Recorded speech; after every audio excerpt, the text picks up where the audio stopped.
ಬರುವ 7ನೇ ಮೇಗೆ ಲೋಕಸಭೆ ಚುನಾವಣೆ ಇದೆ. ಈ ಚುನಾವಣೆ ಅತ್ಯಂತ ಮಹತ್ವದಾದಂತಹ ಒಂದು ಚುನಾವಣೆ. ಈ ಚುನಾವಣೆ ಬರೀ ಸಾಗರ್ ಖಂಡ್ರೆ ವರ್ಸಸ್ ಭಗವಂತ ಖೂಬಾ ಚುನಾವಣೆ ಅಲ್ಲ. ಈ ಚುನಾವಣೆ ಈ ದೇಶದ ಜನರ ಚುನಾವಣೆ. ಇವತ್ತು ದೇಶದ ಭವಿಷ್ಯ ರೂಪಿಸುವಂತಹ ಚುನಾವಣೆ. ಬೀದರ್ ಲೋಕಸಭಾ ಕ್ಷೇತ್ರದ ಭವಿಷ್ಯ ರೂಪಿಸುವಂತಹ ಒಂದು ಚುನಾವಣೆ. ಒಂದು ಕಡೆ ಕಾಂಗ್ರೆಸ್ ಇದೆ, ಒಂದು ಕಡೆ ಬಿಜೆಪಿ ಇದೆ, ನೇರ ಹಣಾಹಣಿ ಇದೆ. ಈ ಕ್ಷೇತ್ರದ ಜನ ಆಲೋಚನೆ ಮಾಡಬೇಕಾಗಿದೆ. ಯಾರಿಗೆ ಮತ ಕೊಡಬೇಕು, ಯಾರಿಗೆ ಮತ ಕೊಟ್ಟರೆ ಕ್ಷೇತ್ರದ ಅಭಿವೃದ್ಧಿ ಆಗ್ತದೆ.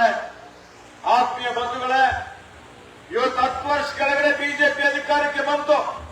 ಬರುವಂತಹ ಸಂದರ್ಭದಲ್ಲಿ ಏನೇನು ಹೇಳಿದ್ರು ಈಗಾಗಲೇ ಬಹಳ ಜನ ಮಾತನಾಡಿದ್ದಾರೆ. ಅವ್ರು ಹೇಳಿದ್ದು ಅಚ್ಚೇ ದಿನ ಹಿಂಗೆ. ಅಚ್ಚೇ ದಿನ ಆಯ್ಕೆ ಭಯ್ಯ, ಒಳ್ಳೆ ದಿನಗಳು ಬಂದುವಾ? ಇವರು ಬಂದಾಗಿನಿಂದ ಕೆಟ್ಟ ದಿನಗಳೇ ಪ್ರಾರಂಭ ಆಗಿದ್ದಾವೆ. ಆರ್ಥಿಕತೆ ಕುಸಿದೋಯ್ತು. ನೋಟ್ ಬಂದಿ ಮಾಡಿ ಎಷ್ಟು ಬಡವರಿಗೆ ಹೈರಾಣ ಮಾಡಿದ್ರು ನೋಡಿದಿರಿ. ಕಪ್ಪು ಹಣ ತರ್ತೀವಿ ಅಂತ ಹೇಳಿ ಮೋಸ ಮಾಡಿ 15 ಲಕ್ಷ ನಿಮ್ಮ ಖಾತೆಯಲ್ಲಿ ಜಮಾ ಮಾಡ್ತೀವಿ ಅಂತ ಹೇಳಿದ್ರು. ಅಂತ ಇದ್ದ ಏನು ಭ್ರಷ್ಟಾಚಾರಿಗಳಿದ್ರು, ಬಂಡವಾಳಶಾಹಿಗಳಿದ್ರು, ಅವರ ಕಪ್ಪು ಹಣ ಬಿಳಿ ಹಣ ಮಾಡಿ ಪರಿವರ್ತನೆ ಮಾಡಿಕೊಟ್ರು. ಇವತ್ತು ನೋಡಿ, ಯುವಕರಿಗೆ ಉದ್ಯೋಗ ಕೊಡೋದಾಯ್ತು.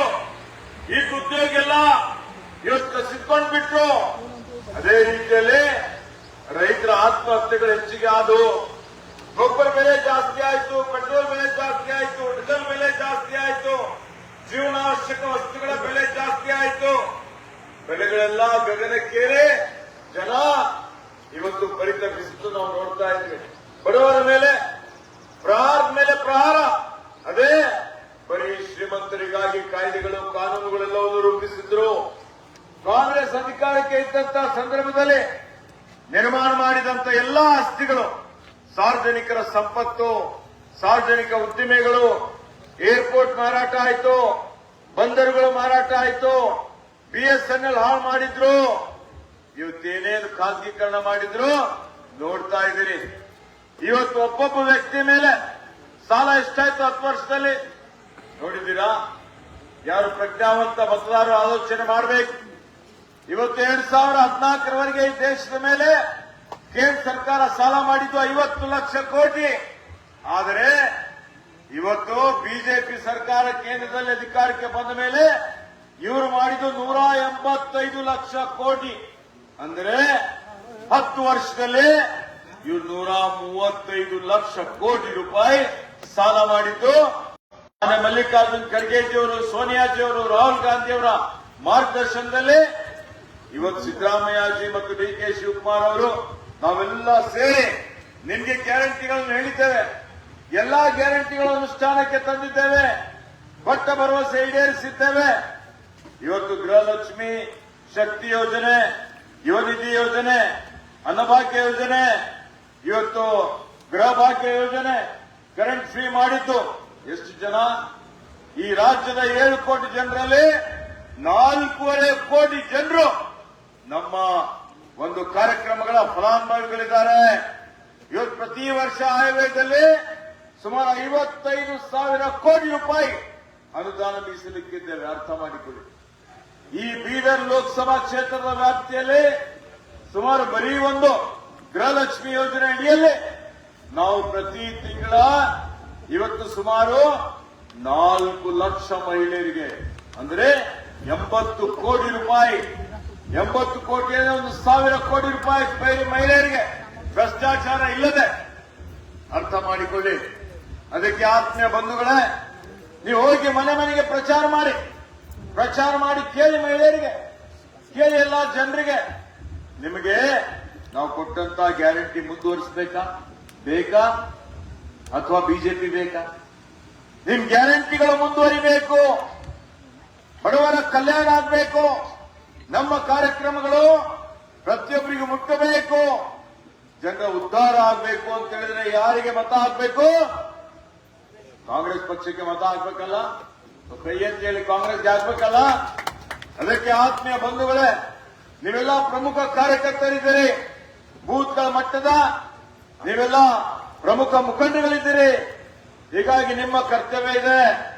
ನೀವೆಲ್ಲ ಹೋಗಿ ಮನೆ ಮನೆಗೆ ಪ್ರಚಾರ ಮಾಡಿ ಬಡವರಿಗೆ ತಿಳುವಳಿಕೆ ಹೇಳಬೇಕಾಗಿದೆ. ಏಕೆಂದ್ರೆ ಬಿಜೆಪಿ ಅಂದ್ರೆ ಸುಳ್ಳೇ ಸತ್ಯ ಅನ್ನುವಂತ ರೀತಿಯಲ್ಲಿ ಬಿಂಬಿಸ್ತಾರೆ. ಸುಳ್ಳಿನ ಸರ್ದಾರ್ಗಳು ಇವರೆಲ್ಲ.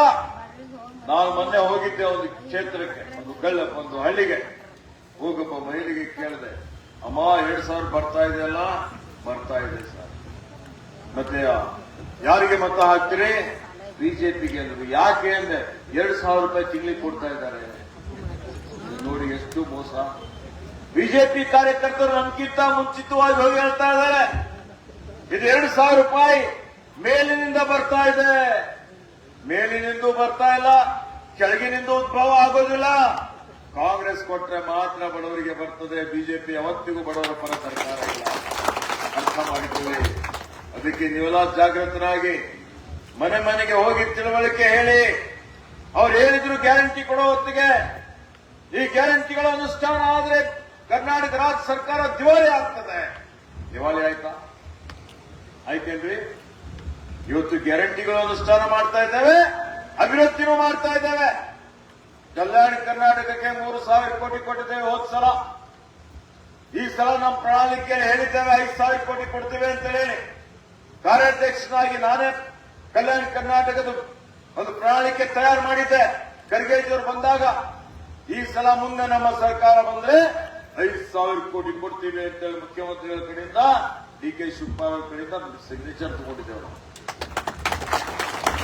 ಇವತ್ತು ಅದು ಕಾರ್ಯಗತ ಆಗಿದೆ. ಈ ವರ್ಷದ ಆಯವ್ಯಯದಲ್ಲಿ 5,000 ಕೋಟಿ ರೂಪಾಯಿ ಕಲ್ಯಾಣ ಕರ್ನಾಟಕ ಅಭಿವೃದ್ಧಿ ಮಂಡಳಿಗೆ ಇಕ್ಕಿದ್ದೇವೆ.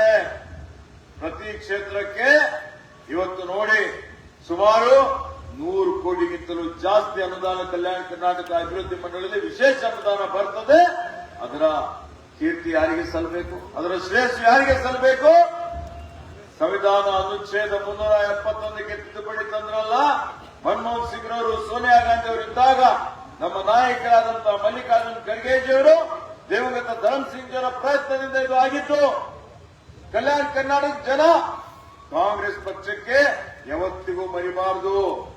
ಇವತ್ತು ನೋಡಿ, ನಿಮ್ಮ ಮಕ್ಕಳು ಯಾರು ಪ್ರತಿ ವರ್ಷ ನಮ್ಮಲ್ಲಿ ಏನು ಮೆಡಿಕಲ್ಗೆ ವೈದ್ಯಕೀಯ ಕಾಲೇಜುಗಳಲ್ಲಿ ಇವತ್ತು 70 ಮಕ್ಕಳಿಗೆ ಮಾತ್ರ ಪ್ರವೇಶ ಸಿಗ್ತಾ ಇತ್ತು. ಆದರೆ ಸಂವಿಧಾನ 371 ಅನುಷ್ಠಾನಕ್ಕೆ ಬಂದ ಮೇಲೆ ಪ್ರತಿ ವರ್ಷ 700 ಜನ ಡಾಕ್ಟರ್ ಆಗ್ತಾ ಇದ್ದಾರೆ, ವೈದ್ಯರಾಗ್ತಾ ಇದ್ದಾರೆ.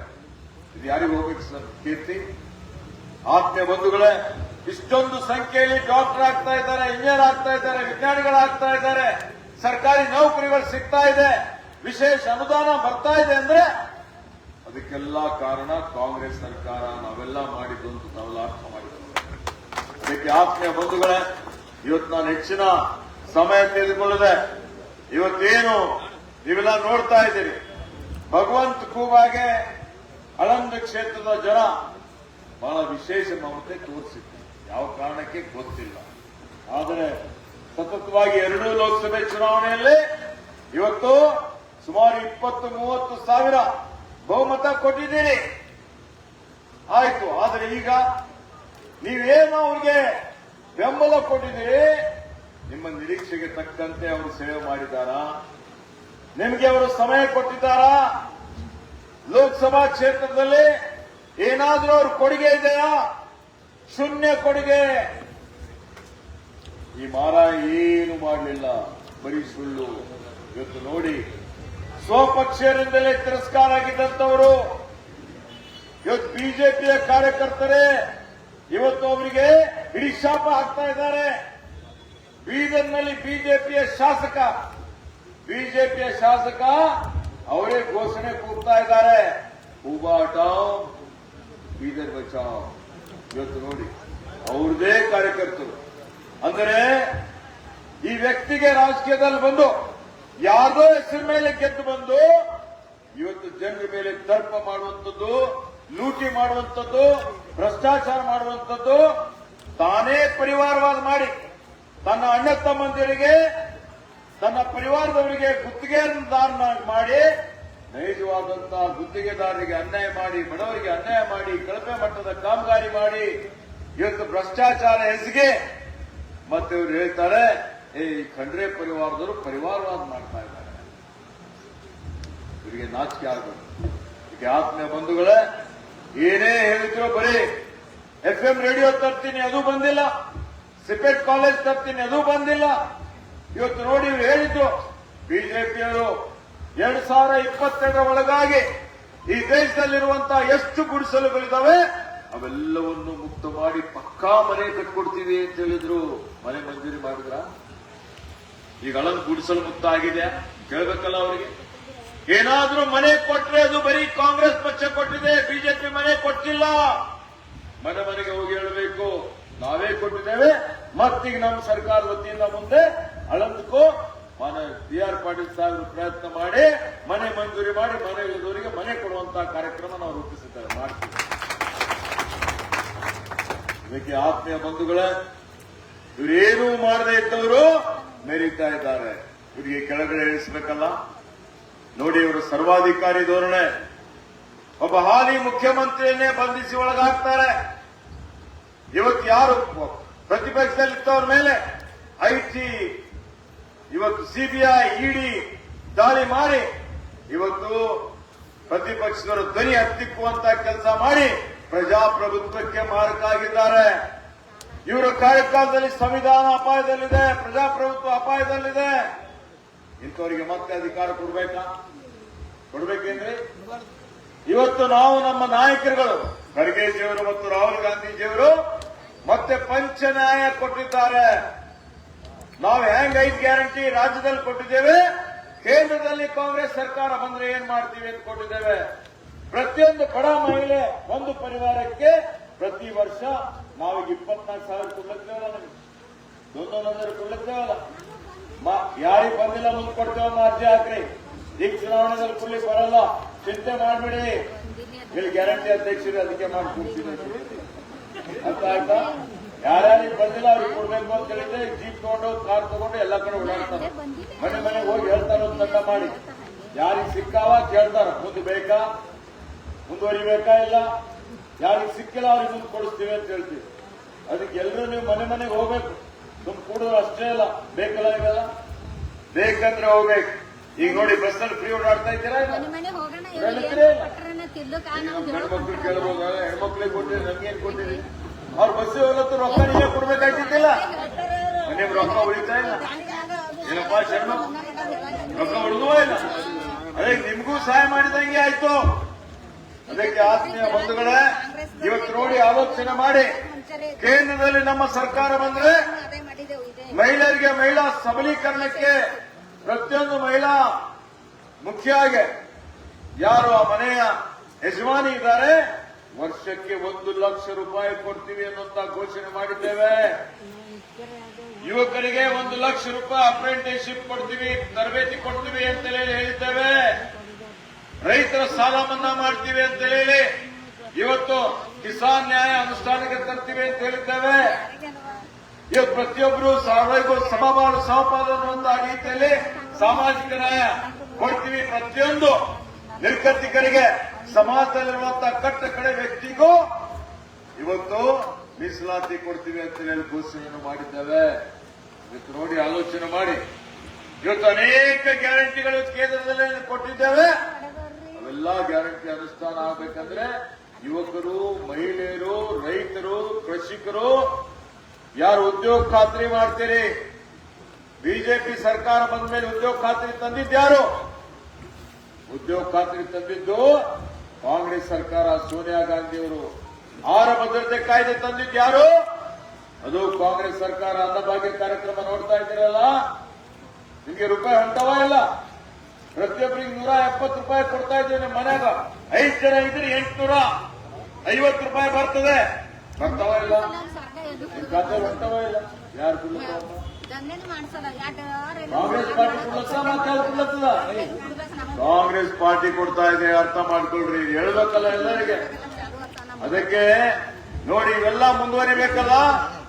ಇದಕ್ಕೆ ಆತ್ಮೀಯ ಬಂಧುಗಳೇ, ಇವೆಲ್ಲ ಯೋಜನೆಗಳು, ಉದ್ಯೋಗ ಖಾತ್ರಿ ಪ್ರತಿನಿತ್ಯ ಕನಿಷ್ಠ ಕನಿಷ್ಠ ವೇತನ 400 ರೂಪಾಯಿ ಕೊಡ್ತೀವಿ ಅಂತ ಹೇಳಿದ್ದೇವೆ ಮಹಿಳೆಯರಿಗೆ ಮತ್ತು ಯುವಕರಿಗೆ. ನೀವು ನಾಳೆ ಕೂಲಿಗೆ ಹೋದ್ರಿ ಅಂದ್ರೆ ದಿನ 400 ರೂಪಾಯಿ ಕನಿಷ್ಠ ಕೊಡಲೇಬೇಕು. ರೈತರಿದ್ದವರಿಗೆ ಕನಿಷ್ಠ ಬೆಂಬಲ ಬೆಲೆ ಕೊಡ್ತೀವಿ ಅಂತ ಘೋಷಣೆ ಮಾಡಿದ್ದೇವೆ. ರೈತರ ಸಾಲ ಮನ್ನಾ ಮಾಡ್ತೀವಿ ಅಂತ ಘೋಷಣೆ ಮಾಡಿದ್ದೇವೆ. ಹಿಂದೆ ಮನಮೋಹನ್ ಸಿಂಗ್ ಮಾಡಿದ್ರು, ರಾಜ್ಯದಲ್ಲಿ ಸಿದ್ದರಾಮಯ್ಯ ಮಾಡಿದ್ರು. ಈಗ ಮತ್ತೆ ಕೇಂದ್ರದಲ್ಲಿ ಕಾಂಗ್ರೆಸ್ ಸರ್ಕಾರ ಬಂದ ಮೇಲೆ ಕಾಂಗ್ರೆಸ್ ಪಾರ್ಟಿ ರೈತರ ಸಾಲ ಮನ್ನಾ ಮಾಡ್ತದೆ ಅಂತ ಹೇಳಿದ್ರು. ಇವೆಲ್ಲ ಬೇಕಾಗಿಲ್ಲ. ಇವೆಲ್ಲ ಬೇಕು ಅಂದ್ರೆ ಸುಮ್ಮನೆ ಭಾಷಣ ನೋಡೋರಿಗೆ, ಟಿವಿಯಲ್ಲಿ ನೋಡೋರಿಗೆ ನೀವು ಮತ ಹಾಕಿದ್ರೆ ಉಪಯೋಗ ಆಗೋದಿಲ್ಲ. ಅದಕ್ಕೆ ಸಾಗರ್ ಖಂಡ್ರೆ ಒಬ್ಬ ಯುವಕ, ಪ್ರತಿಭಾವಂತ ಯುವಕ, ಕಾನೂನು ಪದವೀಧರ. ಕೊರೋನಾ ಸಮಯದಲ್ಲಿ ನಿಮ್ಮ ಸಂಸದ ಭಗವಂತ ಖೂಬಾ ನಾನು ಮೌನಾಚರಣೆ ಮಾಡ್ತೀನಿ ಅಂತ ಕೂತಿದ್ದಾಗ ಸಾಗರ್ ಖಂಡ್ರೆ ಹೋಗಿ ಕಾರ್ಮಿಕರಿಗೆ, ಬಡವರಿಗೆ, ಎಲ್ಲರಿಗೆ ಕಿಟ್ಗಳು ಕೊಟ್ಟು, ಬಿಜೆಪಿ ಸರ್ಕಾರ ಡಬಲ್ ಇಂಜಿನ್ ಸರ್ಕಾರ ಇದ್ದಾಗ ಒಂದೊಂದು ರೆಮ್ಡೆಸಿವಿರ್ ಇಂಜೆಕ್ಷನ್ 2,000 ರೂಪಾಯಿ 30,000 ರೂಪಾಯಿ ಇವತ್ತು ಕಾಳಸಂತೆಯಲ್ಲಿ ಮಾರಾಟ ಆಗಿಲ್ಲ. ಆಗ್ತಿತ್ತಲ್ಲ. ಕೊರೋನಾ ಇದ್ದಾಗ ನೋಡಿರೇ ಇಲ್ಲ. ಇಂಜೆಕ್ಷನ್ 2,000 ಇಟ್ಟಿದ್ದು 30,000 ಜನ ಸಾಯ್ತಾರಂದ್ರು. ಇವತ್ತಿನ ದಿವಸ ಜನರ ಶವಗಳ ಮೇಲೆ ರಾಜಕೀಯ ಮಾಡುವಂತವ್ರು, ಭ್ರಷ್ಟಾಚಾರ ಮಾಡುವಂತವ್ರು ಇವರು ಬಿಜೆಪಿಗಳು. ಅರ್ಥ ಮಾಡಿಕೊಳ್ಳಿ. ಅದಕ್ಕೆ ಆತ್ಮೀಯ ಬಂಧುಗಳೇ, ಆ ಕೊರೋನಾ ಸಂದರ್ಭದಲ್ಲಿ ರೆಮ್ಡೆಸಿವಿರ್ ಕೊಡಿಸಿ, ಆಕ್ಸಿಜನ್ ಕೊಡಿಸಿ ಜನರ ಜೀವ ಉಳಿಸಿದಂಥದ್ದು. ಇವತ್ತು ನಾನು ಅನಾರೋಗ್ಯದಿಂದ ಆಸ್ಪತ್ರೆಯಲ್ಲಿ ಸೇರ್ಪಡೆ ಆಗಿದ್ದಾಗ ಜಿಲ್ಲೆಯಾದ್ಯಂತ ಓಡಾಡಿ ಆ ಸೇವೆ ಮಾಡಿದ್ದು ಸಾಗರ್. ಅದಕ್ಕೆ ಆತ್ಮೀಯ ಬಂಧುಗಳೇ, ಒಬ್ಬ ಯುವಕರಿಗೆ ಮುಂದಾಲೋಚನೆ ಇರ್ತದೆ, ದೂರದೃಷ್ಟಿ ಇರ್ತದೆ. ಬಂಜಾರ ಸಮಾಜಕ್ಕೆ ಹಕ್ಕುಪತ್ರ ಕೊಟ್ಟಿದ್ದಾರೆ, ಆದರೆ ಜಮೀನಿಗೆ ದುಡ್ಡು ಕೊಟ್ಟಿಲ್ಲ. ಇವತ್ತು ಬಂಜಾರ ಸಮಾಜಕ್ಕೆ ಪರಿಷ್ಠಾತದಲ್ಲಿ ಸೇರ್ಪಡೆ ಮಾಡಿದ್ದೆ ಕಾಂಗ್ರೆಸ್ ಪಕ್ಷ. ಬಂಜಾರ ಸಮುದಾಯದವ್ರಿಗೆ ಹೇಳಬೇಕಿದು ಪ್ರತಿಯೊಬ್ರು. ಅದಕ್ಕೆ ಆತ್ಮೀಯ ಬಂಧುಗಳಿಗೆ, ಇವತ್ತು ಎಲ್ಲಾ ಸಮುದಾಯದವರಿಗೆ ನ್ಯಾಯ ಕೊಟ್ಟಂತದ್ದು ಕಾಂಗ್ರೆಸ್ ಪಕ್ಷ. ಉದ್ಯೋಗ ಖಾತ್ರಿಯಲ್ಲಿ ಈಗ ನೋಡಿ ನೀವು, ಬೇಗ ನಿಮ್ಗೆ ಹಣ ಸಿಗ್ತಾ ಇಲ್ಲ. ಯಾಕೆ? ಕೇಂದ್ರದವ್ರು ಕಡೆ ಹಿಡಿದಿದ್ದಾರೆ ಕೂಲಿ ಕೊಡುವಂಥದ್ದು. 2-3 ತಿಂಗಳ ನಂತರ ಕೊಡ್ತಾ ಇದ್ದಾರೆ. ಮತ್ತೆ ನೀವು ಕಾಂಗ್ರೆಸ್ ಪಕ್ಷಕ್ಕೆ ಕೇಂದ್ರದಲ್ಲಿ ಲೋಕಸಭೆಯಲ್ಲಿ ನೀವೆಲ್ಲ ಮತ ಕೊಟ್ಟು ಗೆಲ್ಸಿದ್ರೆ ನಿಮ್ಮ ಉದ್ಯೋಗ ಖಾತ್ರಿ ಹಣ 1 ವಾರ ಒಳಗಾಗಿ ನಿಮ್ಮ ಖಾತೆಯಲ್ಲಿ ಜಮಾ ಮಾಡುವಂತ ಕೆಲಸ ನಾವು ಮಾಡ್ತೀವಿ ಅಂತ ಹೇಳ್ತಾರೆ. ಅವರಿಗೆ ಭರವಸೆ ಕೊಡ್ತಾರೆ. ಇನ್ನು ಹೆಚ್ಚಿನ ಮಾತನಾಡಿದ್ರೆ, ಇವತ್ತು ಆಳಂದ ಕ್ಷೇತ್ರದ ಜನಪ್ರಿಯ ಶಾಸಕರು, ಹಿರಿಯರು, ಇವತ್ತು ರೈತರ ಕಣ್ಮಣಿ, ನಿಮ್ಮೆಲ್ಲರ ಕಣ್ಮಣಿ ಆದಂತ ಮಾನ್ಯ BR ಪಾಟೀಲ್ ಸಾಹೇಬರು ಹೋರಾಟದಿಂದ ರಾಜಕೀಯದಲ್ಲಿ ಬಂದು ಸಮಾಜ ಸೇವೆ ಮಾಡಬೇಕು ಅಂತ ಹೇಳಿ ಸಮಾಜವಾದವನ್ನು, ತತ್ವವನ್ನು ಒಪ್ಪಿಕೊಂಡು ಬುದ್ಧ ಬಸವ ಅಂಬೇಡ್ಕರ್ ಅವರ ಪ್ರೇರಣೆಯಿಂದ ಸಮಾಜ ಸೇವೆಯಲ್ಲಿ ತೊಡಗಿಸಿಕೊಂಡಿದ್ದಾರೆ. ಇವತ್ತು ಸಾಗರ್ ಖಂಡ್ರೆ ಅವರಿಗೆ ಸಂಪೂರ್ಣವಾದಂತಹ ಆಶೀರ್ವಾದ ಇದೆ ಅಂತ ಹೇಳಿ ಮಾಡ್ತಾ ಹೊರಟಿದ್ದಾರೆ. ಈ ಭಾಗದ ಈ ಲೋಕಸಭಾ ಕ್ಷೇತ್ರದ ಜವಾಬ್ದಾರಿಯನ್ನು ತೆಗೆದುಕೊಂಡಿದ್ದಾರೆ. ಇವತ್ತು ನಮ್ಮ ವರಿಷ್ಠರು ಇವತ್ತು ಅವರೆಲ್ಲರ ಒಂದು ಸಲಹೆಯಂತೆ ಸಾಗರ್ ಖಂಡ್ರೆಗೆ ಚುನಾವಣಾ ಕಣದಲ್ಲಿ ನಿಲ್ಲಿಸಿದ್ದಾರೆ. ಹೀಗಾಗಿ ಮುಂದೆನೂ ಸಾಗರ್ ಖಂಡ್ರೆ ನಿಮ್ಮೆಲ್ಲರ ಧ್ವನಿಯಾಗಿ ಲೋಕಸಭೆಯಲ್ಲಿ ಇವತ್ತು ಬೀದರ್ ಲೋಕಸಭೆ ಕ್ಷೇತ್ರದ, ಕಲ್ಯಾಣ ಕರ್ನಾಟಕದ, ಈ ರಾಜ್ಯದ ಇವತ್ತು ಧ್ವನಿಯಾಗಿ, voice of people, voice of youth ಆಗಿ ಅವರು ಸೇವೆ ಸಲ್ಲಿಸ್ತಾರೆ ಅನ್ನುವಂತ ಭರವಸೆಯನ್ನು ಕೊಡ್ತಾ ಇದ್ದೇನೆ.